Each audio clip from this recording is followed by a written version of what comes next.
வானொலியில் நீங்கள் கேட்டு மகிழ்ந்த தென்கட்சி கோ. சுவாமிநாதன் அவர்களின் இன்று ஒரு தகவல் கதை தொகுப்பினை கேட்கலாம். ஒருத்தர் ஒரு தவறு செஞ்சு விடுறாருன்னு வச்சுக்கோங்க. உடனே நீ செஞ்சது தவறு அப்படின்னு சொல்கிறது ஒரு வகை. அதுக்கு பதிலாக எது சரின்னு அவர் புரிந்து கொள்ள உதவி செய்கிறது இன்னொரு வகை.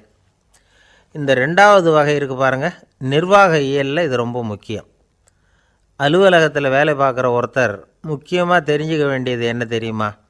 சக ஊழியர்கள்கிட்ட எப்படி பழகணும், மேலதிகாரிகள்கிட்ட எப்படி பழகணும், தனக்கு கீழே வேலை செய்கிறவங்கக்கிட்ட எப்படி பழகணும், வாடிக்கையாளர்கள்கிட்ட எப்படி பழகணும், இவங்க எல்லார்கிட்டையும் செம்மையான உறவை ஏற்படுத்திக்கிறது எப்படி, இதையெல்லாம் சொல்லிக் கொடுக்குற பாடம்தான் இன்டர் பர்சனல் ஸ்கில், திறமையான உறவு அப்படிங்கிறது. எந்த வேலையில் இருந்தாலும் சரி, இந்த உறவுகளை வளர்க்கும் திறன் உள்ளவங்க சீக்கிரம் முன்னுக்கு வந்துடுறாங்க. மற்றவங்கக்கிட்ட உறவை பலப்படுத்திக்கிறது எப்படி அப்படின்னு தெரிஞ்சுக்கிட்டோம்னா எந்த ஒரு தடையையும் சுலபமாக தாண்டி செய்கிற தொழிலில் முன்னுக்கு வந்துடலாம். ஹார்வர்டு பல்கலைக்கழகத்தில் ஒரு கணக்கெடுப்பு பண்ணி பார்த்தாங்களாம். பார்க்குற வேலையில் எது மாதிரி குணாதிசயம் உள்ளவங்க வேகமாக முன்னுக்கு வர்றாங்க அப்படின்னு தெரிஞ்சுக்கிறதுக்காக இந்த கணக்கெடுப்பு. வெவ்வேறு துறையில் வேகமாக முன்னுக்கு வந்திருக்கிற பல பேரை சந்தித்து இந்த சர்வேயை நடத்தியிருக்கிறாங்க. அவங்க கண்டுபிடிச்சி சொல்லியிருக்கிற உண்மை என்ன தெரியுமா? ஒருத்தர் ஒரு வேலையில் இருந்தால் அது சம்பந்தப்பட்ட சப்ஜெக்ட் பற்றிய அறிவு 35% இருந்தால் போதுமா. ஆனால் உறவுகளை வளர்க்கக்கூடிய திறன், இன்டர் பர்சனல் ஸ்கில்லு 65% வேணும். இப்படி உள்ளவங்க சீக்கிரம் முன்னுக்கு வந்துடுறாங்களாம். அதனால் ஒருத்தருக்கு வேலை சரியாக புரியலைன்னா கூட விவரமாக மற்றவங்கக்கிட்ட பழகிறது எப்படின்னு புரிஞ்சால் போதும், அவர் முன்னுக்கு வந்துடலாம். அலுவலகங்களில் மட்டும் இல்லை, எல்லா இடங்கள்லேயும் இது ரொம்ப முக்கியம். வீட்டுக்குள்ளேயும் இது ரொம்ப முக்கியம், வீட்டுக்கு வெளியேயும் இது முக்கியம். அடுத்தவங்கக்கிட்ட பழகிறது எப்படிங்கிறத தெரிஞ்சிக்காதவன் வாழ்க்கையில் முன்னேற முடியாது. இன்றைக்கி ஆயுதங்களால் காயப்படுத்தி கொள்ளுகிறவர்களை விட வார்த்தைகளால் காயப்படுத்தி கொள்ளுகிறவர்கள் தான் அதிகம். பெரியவங்க என்ன சொல்கிறாங்க தெரியுமா? நீங்கள் இந்த பூமியில் பிறந்ததன் அர்த்தம் பூர்த்தி ஆகணும்னா அடுத்தவங்களுக்கு உதவி பண்ணுங்க. அடுத்தவங்களுக்கு உதவி செய்ய முடியாவிட்டால் கூட பரவாயில்லை, ஆனால் யாரையும் புண்படுத்தி விடாதீங்க அப்படின்னு சொல்கிறாங்க. எனக்கு தெரிஞ்ச ஒருத்தர் ஒரு அலுவலகத்தில் வேலை பார்க்குறார். அவர் சொல்லுவார், எனக்கு இந்த இன்டர் பர்சனல் ஸ்கில் ரொம்ப அதிகம் சார். சக ஊழியர்கள்கிட்ட ரொம்ப சுமூகமாக நடந்துக்குவேன். என் கூட வேலை பார்க்குற ஒருத்தருக்கு ஏதாவது ஒரு கஷ்டம்னா அந்த சமயத்தில் அவர் செய்ய வேண்டிய வேலையை நான் செஞ்சுருவேன் சார் அப்படிம்பார். நான் அவர்கிட்ட சமீபத்தில் அப்படி ஏதாவது செஞ்சுருக்கீங்களா அப்படின்னு கேட்டேன். செஞ்சுருக்கேன் சார். போன வாரம் புதன்கிழமை ஆஃபீஸில் என் பக்கத்து சீட்டுக்காரருக்கு வயிற்று வலி. உடனே நான் மெடிக்கல் லீவ் போட்டுவிட்டு எங்கள் வீட்டுக்கு போயிட்டேன் சார் அப்படின்னார். ஒரே ஒரு ஊரில் ஒரு ராஜா இருந்தார், ரொம்ப நல்லவர். ஒரு நாள் அரண்மனையில் விசாரணை நடந்துக்கிட்டு இருக்குது.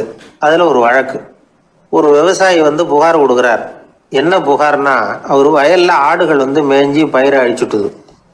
நிறைய உழைச்சி செலவு பண்ணி பயிரை உண்டாக்கி வச்சுருந்தேன், எல்லாம் போயிட்டுது. இனிமேல் நான் என்ன செய்யறது? நீங்கள் தான் சரியான தீர்ப்பு வழங்கணும் அப்படின்னார் அந்த விவசாயி. அந்த ஆடுகளுக்கு சொந்தக்காரர் யாருன்னு கண்டுபிடிச்சி அரண்மனைக்கு அழைச்சிட்டு வாங்கன்னு உத்தரவு போட்டார் ராஜா. சேவகர்கள் போனாங்க, ஆளை கண்டுபிடிச்சாங்க, கூப்பிட்டுக்கிட்டு அரண்மனைக்கு வந்துட்டாங்க. ராஜா விசாரணை பண்ணார். அப்புறம் விசாரித்து முடிச்சுவிட்டு தீர்ப்பு வழங்கினார். இந்த விவசாயி அடைந்திருக்கிற இழப்புக்கு ஈடாக உன்னுடைய ஆடுகளை அவங்ககிட்ட கொடுத்துட வேண்டியது அப்படின்னு சொல்லிவிட்டார். உன்கிட்ட இருக்கிற ஆடு பூரா அவன்கிட்ட கொடுத்துரு, அந்த ஆட்டுனால் ஏற்பட்ட இழப்பு சரியாக போகட்டும் அப்படின்னு தீர்ப்பு வழங்கிட்டார். அந்த மன்னருடைய மகன் இதை பார்த்துக்கிட்டே உட்காந்துருந்தான். இந்த தீர்ப்பை இன்னும் கூட சிறப்பாக வழங்கலாமே அப்படின்னு நினச்சான். அப்பாக்கிட்ட சொன்னான். உடனே அந்த அரசர், சரி நீயே இதுக்கு சரியான தீர்ப்பு சொல்லு அப்படின்னார். அந்த இளவரசன் தீர்ப்பு சொல்கிறான். அவன் சொன்ன தீர்ப்பு என்னன்னா, உங்ககிட்ட இருக்கிற ஆடுகள் எல்லாத்தையும் 1 வருஷ காலத்துக்கு அந்த விவசாயிகிட்ட ஒப்படைச்சிட வேண்டியது. அந்த 1 வருஷத்துக்குள்ள அந்த ஆடுகள் போடுற குட்டிகள், பால், எரு எல்லாம் விவசாயி எடுத்துக்க வேண்டியது. 1 வருஷத்துக்கு அப்புறம் உங்களுடைய ஆடுகளை நீங்களே திருப்பி வாங்கிக்க வேண்டியது. இதுதான் இளவரசன் சொன்ன தீர்ப்பு. இது சரியான தீர்ப்பு தான். இனிமேல் என்னுடைய அரச பொறுப்புகளை இளவரசர் வசம் ஒப்படைக்கிறேன் அப்படின்னு சொல்லி ஒப்படைச்சுட்டாராம். அதாவது தாவூத் நபி, சுலைமான் நபி இவர்களுடைய சரித்திரத்தில் இந்த சம்பவம் காணப்படுறதாக ஒரு நண்பர் சொன்னார். ஒரு தண்டனையை பெறுகிறவன் அதுக்கு பிறகு சமூகத்தில் நல்ல விதமாக வாழறதுக்கு வாய்ப்பு இருக்கிறது மாதிரி அமையணும் தீர்ப்பு. அதுக்கு இது ஒரு உதாரணம். சில தீர்ப்புகள் எப்படி அமைஞ்சு விடுதுன்னா, ஒரு தண்டனையை அனுபவித்து முடித்தவன் அதுக்கப்புறம் அவன் இந்த சமூகத்தில் நல்லவனாக வாழறதுக்கு நினச்சா கூட அதுக்கு தகுதி இல்லாதவன் அப்படிங்கிற அளவுக்கு சூழ்நிலை அமைஞ்சிருது. இது சிந்திக்க வேண்டிய ஒரு செய்தி. இன்னொரு ஊரில் ஒரு ராஜா இருந்தார். அவர் ஒரு நாள் ஒரு போட்டி வச்சார். என்ன போட்டின்னா, அரண்மனை வாசலில் ஒரு பெரிய நீச்சல் குளம், அதில் நிறைய விஷப்பாம்புகள். எந்த இளைஞன் துணிச்சலாக அதில் நீச்சல் குளத்தில் குதித்து நீந்தி கரையேறி வர்றானோ அவனுக்கு 100 ஏக்கர் நிலம் பரிசாக வழங்கப்படும். அது வேணாம்னா 1000 ஆடுகள் பரிசாக வழங்கப்படும். அதுவும் வேணான்னா என்னுடைய மகளை கல்யாணம் பண்ணிக்கலாம். இதுதான் மன்னருடைய அறிவிப்பு. பரிசுலாம் நல்லா தான் இருக்குது. இருந்தாலும் பாம்புகள் உள்ள குளம்ங்கிறது நல்லா இல்லையே. அதனால் யாரும் அதில் குதித்து நீஞ்சறதுக்கு முன் வரல. இருந்தாலும் திடீர்னு ஒரு இளைஞன் அந்த நீச்சல் குளத்தில் குதிச்சான். நீந்தினா ஒரு வழியாக கரையேறி வந்துட்டான். மன்னருக்கு ரொம்ப மகிழ்ச்சி. நீ தான் தைரியமான இளைஞன், வா இப்படின்னு கூப்பிட்டார். கிட்ட வந்தான். அந்த இளைஞன் தண்ணீர் சொட்ட சொட்ட நிற்கிறான். சரி, உனக்கு 100 ஏக்கர் நிலம் வேணுமான்னு கேட்குறார். வேண்டாங்கிறான். சரி, அப்படின்னா 1000 ஆடுகள் வேணுமான்னு கேட்குறார். அதுவும் வேணாங்கிறான். ஓ, அப்படின்னா என் பொண்ணை கல்யாணம் பண்ணிக்கிறியா அப்படின்னு கேட்குறாரு. அதுவும் வேணாங்கிறான். ராஜாவுக்கு ஒன்றும் புரியல. அப்படின்னா உனக்கு என்னதான் வேணும் அப்படிங்கிறார். என்னை பிடிச்சி இந்த குளத்துல தள்ளி விட்டவன் யாருங்கிறது எனக்கு தெரியணும் அப்படின்னு. அன்பா இருக்கணும்னு அநேக பெரியவங்க சொல்லியிருக்கிறாங்க. நாமளும் அதை கேட்டுவிட்டு அன்பு காட்டுறதுக்கு தயாராக தான் இருக்கிறோம். அதை வாங்கறதுக்கு தான் ஆளை காணும். இருந்தாலும் அன்புல எத்தனையோ வகை உண்டு. அதை சரியா புரிஞ்சுக்கிட்டு அதுக்கப்புறம் அன்பு காட்ட ஆரம்பிக்கணும். வகையை புரிஞ்சுக்காம அன்பு காட்டினா வம்புல மாட்டிக்க வேண்டியது தான். அன்புன்னா சாதாரணமாக நினச்சி விடாதீங்க. அதில் எவ்வளவு விதம் தெரியுமா? இரக்கம், கருணை, காருண்யம், பந்துத்துவம், பட்சம், பாசம், நேசம், விசுவாசம், அபிமானம், காதல், பக்தி, இப்படி பல விதமாக அதை பற்றி சொல்லி வச்சிருக்கிறாங்க பெரியவங்க. இந்த வார்த்தைகள்லாம் நாம் கேள்விப்பட்டது தான். இருந்தாலும் அதுகளுக்குள்ள என்ன வித்தியாசம்னு கேட்டால் சரியாக சொல்ல தெரியாது. அதனால் இந்த வார்த்தைகளுக்கெல்லாம் பெரியவங்க என்ன விளக்கம் சொல்கிறாங்கன்னு இப்போ பார்க்கலாம். எளியவர்கள் மேலே செலுத்துகிற அன்பு இருக்கு பாருங்க, அதுக்கு இரக்கம்னு பேர். அறிவு பலம், சரீர பலம், இது ரெண்டும் இல்லாதவங்க மேலே, அதாவது வலிமையற்றவர்கள் மேலே செலுத்துகிற அன்பு இருக்கு பாருங்க, அதுதான் கருணை. எறும்புலேருந்து யானை வரைக்கும் சகல ஜீவராசிகள் மேலேயும் காட்டுற அன்புக்கு காருண்யம்னு பேர், ஜீவகாருண்யம்.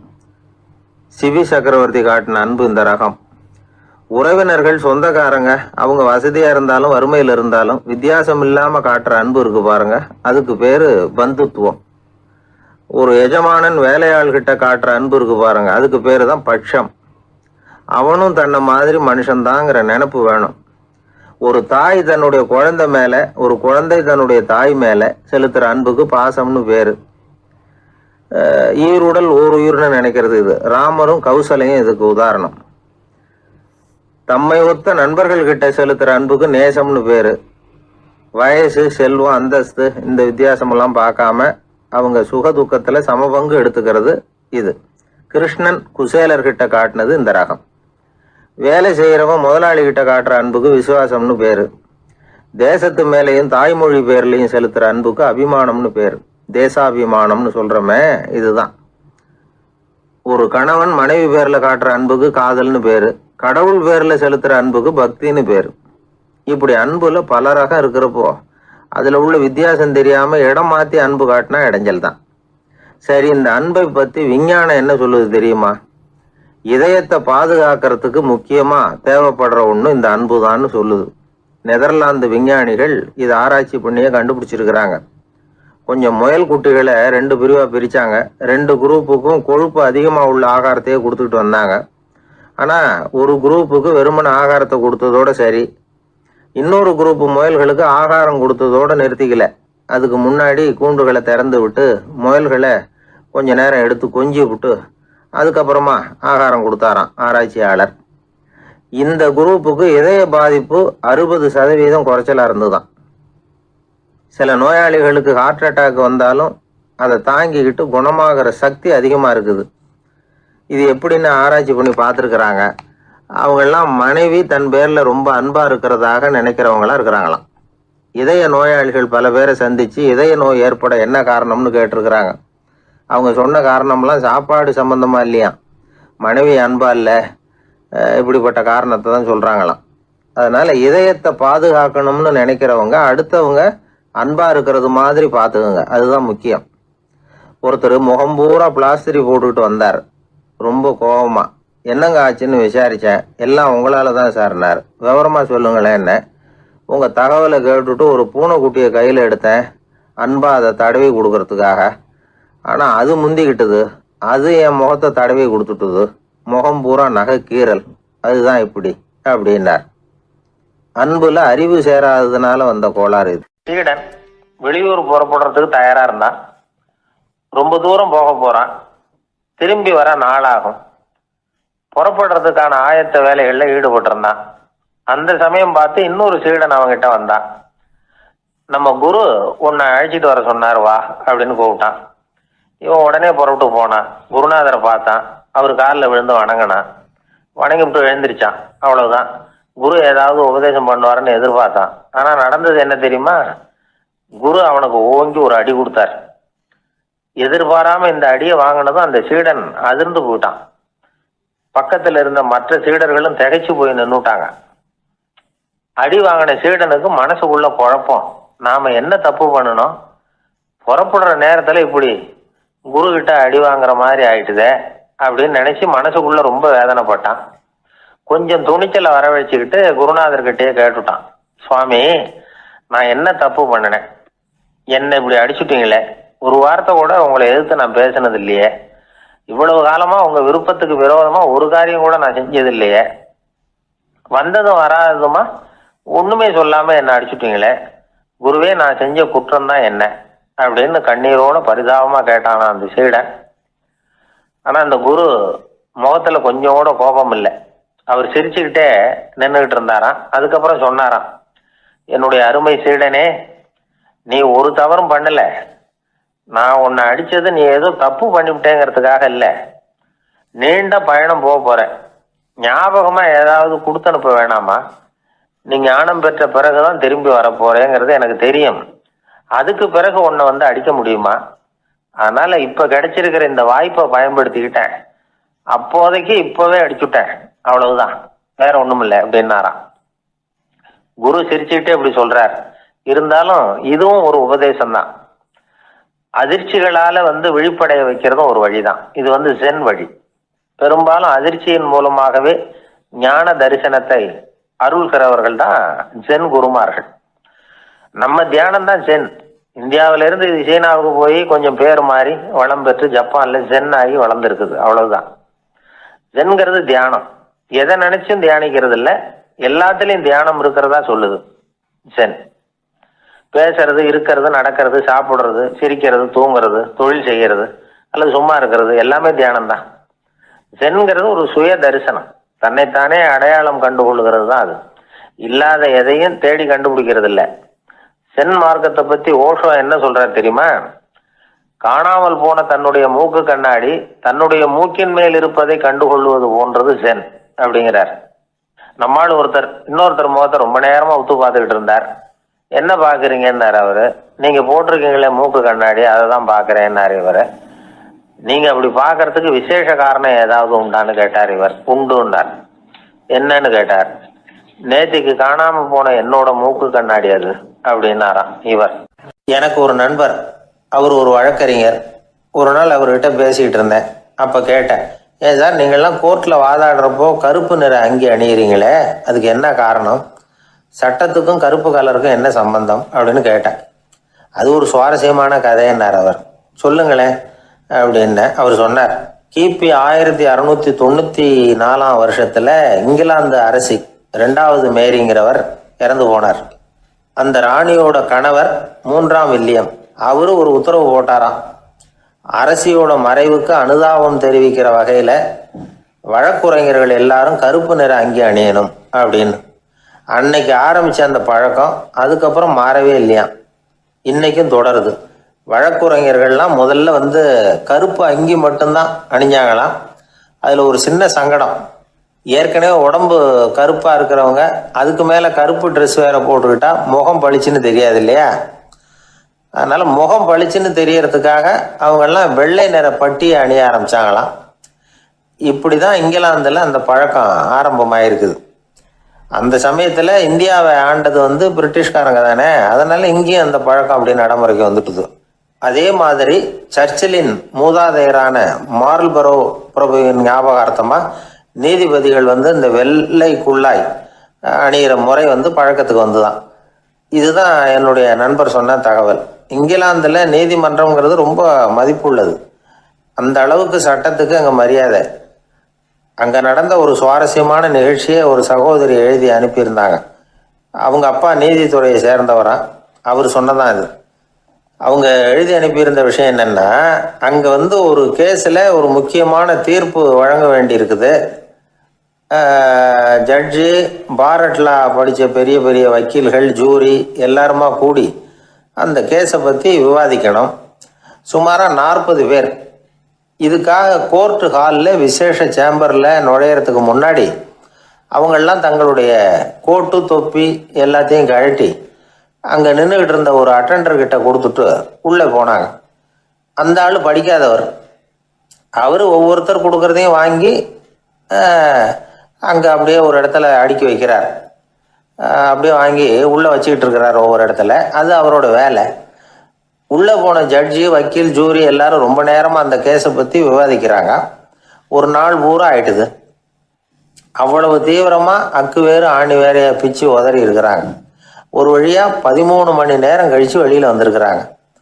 ஒவ்வொருத்தராக வர வர அந்த அட்டெண்டரும் அவங்கவுங்க கோட்டு தொப்பியை அவங்கக்கிட்ட எடுத்து ரொம்ப மரியாதையாக திருப்பி கொடுத்துக்கிட்டு இருக்கிறார். கடைசியாக ஜட்ஜ்மெண்ட்லாம் எழுதி முடிச்சுட்டு ரொம்ப திருப்தியோடவும் களைப்போடவும் வெளியில் வந்துகிட்டு இருக்கிறாராம். இந்த ஆள் அவருடைய மேல் கோட்டையும் தொப்பியையும் எடுத்து அவர்கிட்ட ரொம்ப மரியாதையோடு நீட்டினாராம். ஜட்ஜுக்கு ரொம்ப ஆச்சரியம்.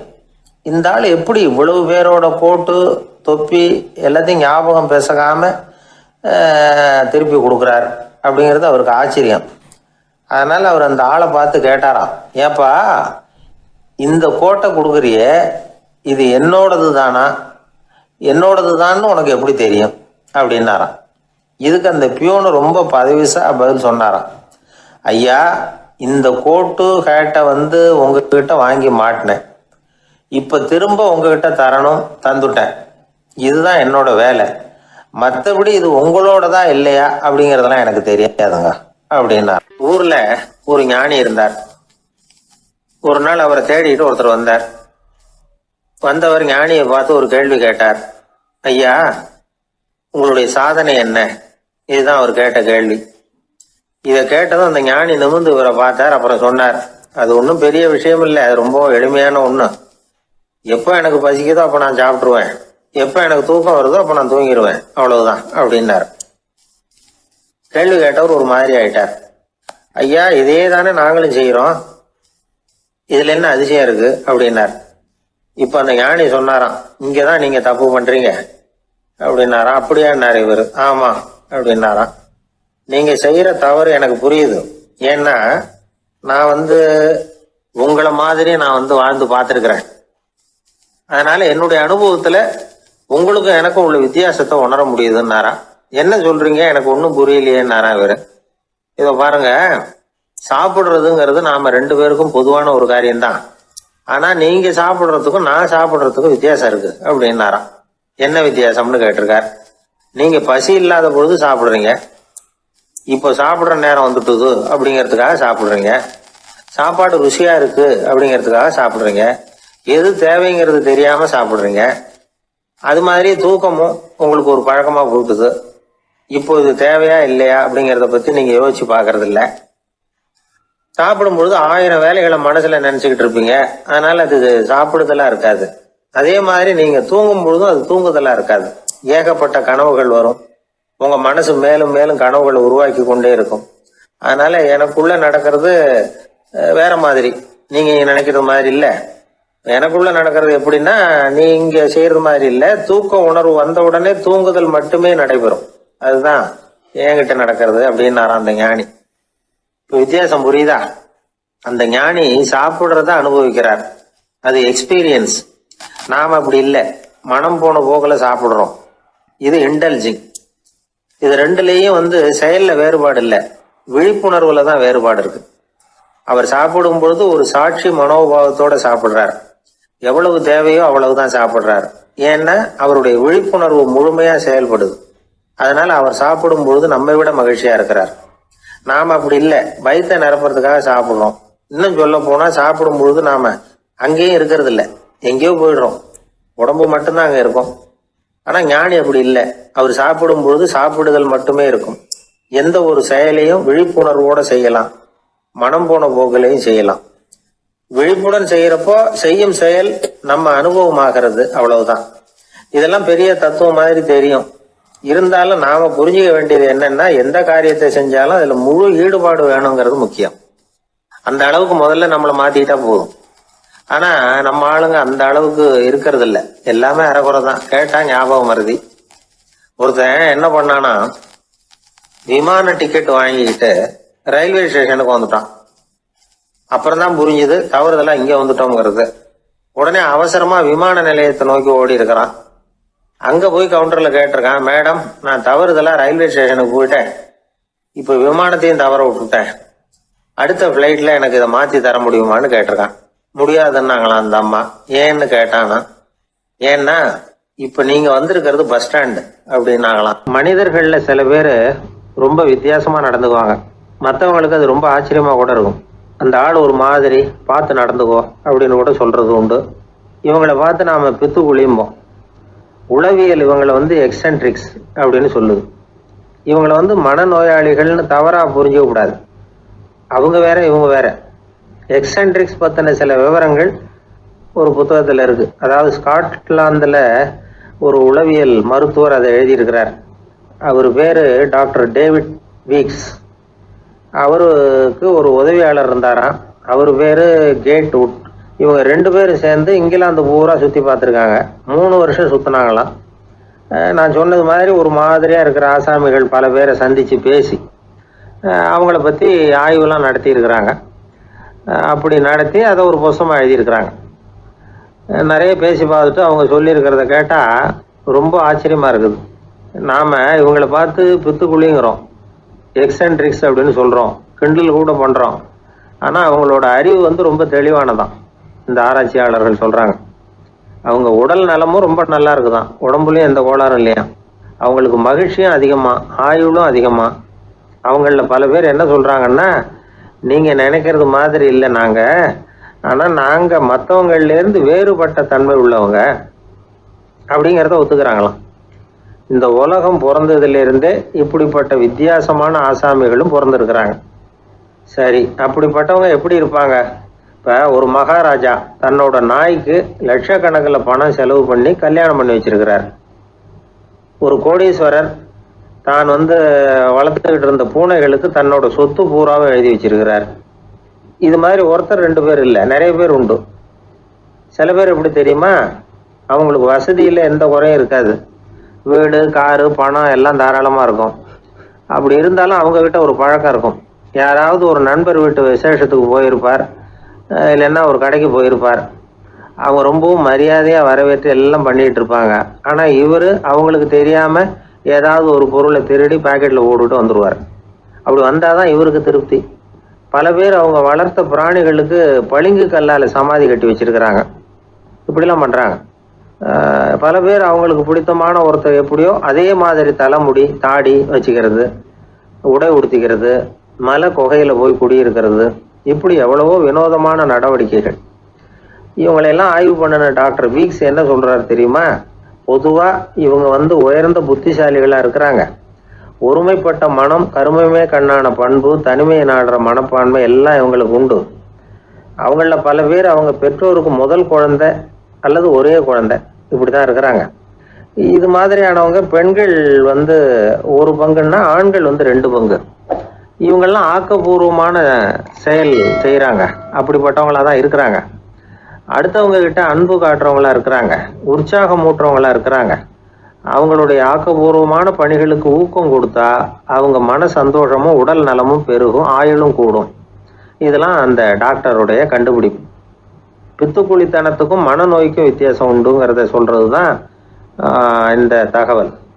அதனால 2ம் ஒண்ணுன்னு நினைச்சிடக்கூடாது. ஒரு நண்பன் ஒருத்தனை பத்தி சொல்றோம்.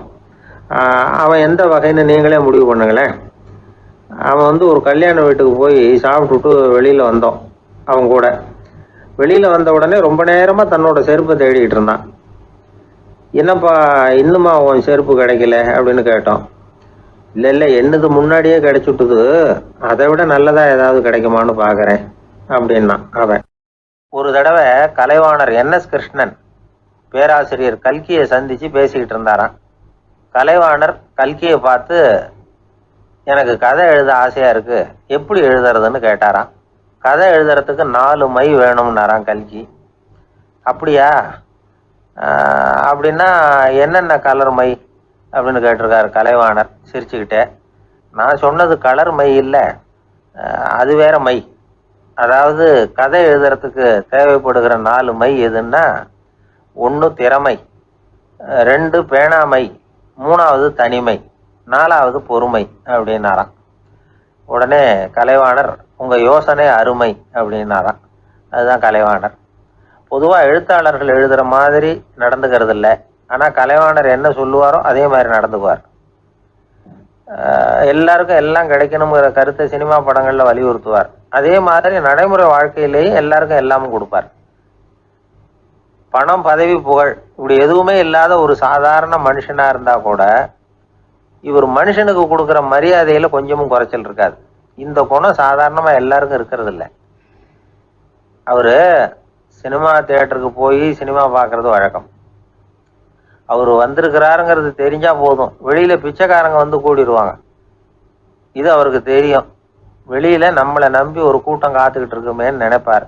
உடனே ஒரு 100 ரூபா நோட்டை கொடுத்து சில்லறையா மாத்திட்டு வர சொல்லுவார். படம் முடிஞ்சு வெளியில வர்றப்போ சில்லறையோட வருவார். எல்லாருக்கிட்டையும் கொடுத்துருவார். ஏன்னா எல்லாரும் தேடிட்டு வருவாங்க அவரை. என்ன எல்லாரும் சௌக்கியமா இருக்கிறீங்களா அப்படின்னு பிரியமா விசாரிப்பார். ஏதோ ரொம்ப நெருங்கின சொந்தக்காரங்களை விசாரிக்கிறது மாதிரி விசாரிப்பாரு. தன்கிட்ட இருக்கிற சில்லறையை எல்லாருக்கும் சமமா பிரிச்சு கொடுத்துட்டு தான் அங்கிருந்து புறப்படுவார். ஒரு நாள் அது மாதிரி புறப்படுற சமயத்துல ஒரு சின்ன பையனுக்கு சில்லறை எதுவும் கிடைக்கல கொடுக்கறதுக்கு. இது கலைவாணருக்கு தெரியாது. கார்ல ஏறி புறப்பட்டு போயிட்டார். அந்த பையன் காரை பிடிச்சிக்கிட்டு பின்னாடியே ஓடியாந்துருக்கிறான். ஐயா, நீங்களே இல்லைன்னு சொன்னா நான் என்ன பண்றது, இன்னைக்கு பட்னி தான், அம்மாவுக்கு வேற உடம்பு சரியில்லை அப்படின்னு கத்திக்கிட்டே ஓடியாந்தானா. கலைவாணர் கவனிச்சுட்டார். உடனே காரை நிறுத்த சொன்னார். இறங்கினார். அந்த சின்ன பையனை கட்டி பிடிச்சிக்கிட்டு, என்னை மன்னிச்சுக்கப்பா, நான் கவனிக்காம வந்துட்டேன் அப்படின்னு சொல்லி அழ ஆரம்பிச்சுட்டாராம். இன்னொரு தடவை இதே மாதிரி ஒரு தியேட்டர்ல இருந்து வெளியில வந்திருக்கிறார். ஒரு ஆள் அவர்கிட்ட வந்து நின்றுருக்கார். அவர் கொடுக்கறதுக்கு இவர்கிட்ட பணம் இல்லை. பணம் இல்லையாப்பா அப்படின்னாராம். உங்ககிட்டயே இல்லையா அப்படின்னாராம் அவரு. கலைவாணருக்கு மனசு ரொம்ப சங்கடமா போச்சு. உடனே புறப்பட்டு வீட்டுக்கு போனார். அங்கே இங்கே தேடி பார்த்து அங்கிருந்த கொஞ்சம் நெஞ்ச சில்லறையை எடுத்தார். காரு டிரைவரை கூப்பிட்டார். தியேட்டர் வாசல்ல நின்றுகிட்டு இருந்த ஆசாமியோட அங்க அடையாளங்களை சொன்னார். காரை எடுத்துட்டு போய் அந்த ஆளை கண்டுபிடிச்சி இந்த காசை கொடுத்துட்டு வா அப்படின்னு அனுப்பி வச்சாராம். பிச்சை போடுறதுக்காக காரை அனுப்புனதாக வேற யாரை பத்தியாவது நீங்க கேள்விப்பட்டிருக்கிறீங்களா? அவர் ஒரு வித்தியாசமான மனிதர், வித்தியாசமான கலைஞர். கலைவாணரோட சகோதரர் கல்யாணம் நடந்தது. அதுல தியாகராஜ பாகவதர் கச்சேரி முடிஞ்ச உடனே அதுல சம்பந்தப்பட்ட கலைஞர்களுக்கெல்லாம் கலைவாணர் பரிசுகள் கொடுக்குறார். அந்த கச்சேரியில கடம் வாசிச்சவருக்கு மட்டும் மற்ற எல்லாருக்கும் கொடுத்ததை விட பெருசா ஒரு வெள்ளிக்கோப்பையை பரிசா கொடுத்தாராம். மற்றவங்களுக்கெல்லாம் சின்னதா கொடுத்துட்டு கட வித்துவானுக்கு மட்டும் பெருசா பரிசு கொடுக்குறீங்களே ஏன்னு கேட்டிருக்கிறாங்க. அதுக்கு கலைவாணர் விளக்கம் கொடுத்தாராம். இப்பெல்லாம் ரயில்ல கூட்டம் அதிகங்கிறது உங்களுக்கு எல்லாருக்கும் தெரியும். இந்த வித்துவான் இவ்வளவு பெரிய மண்பானைய ரயில்ல ரொம்ப பத்திரமா உடையாம ரொம்ப தூரத்துல இருந்து கொண்டு வந்திருக்கிறாரே, அது என்ன சாமான்யமான காரியமா? அவரோட அந்த சாமர்த்தியத்தை பாராட்டுறதுக்காக தான் அவருக்கு இவ்வளவு பெரிய பரிசு அப்படின்னாராம். ஐயா, உங்கள் பேரை தொடர்ந்து தினம் கேட்டுக்கிட்டு இருக்கிறேன் அப்படின்னார் ஒருத்தர்.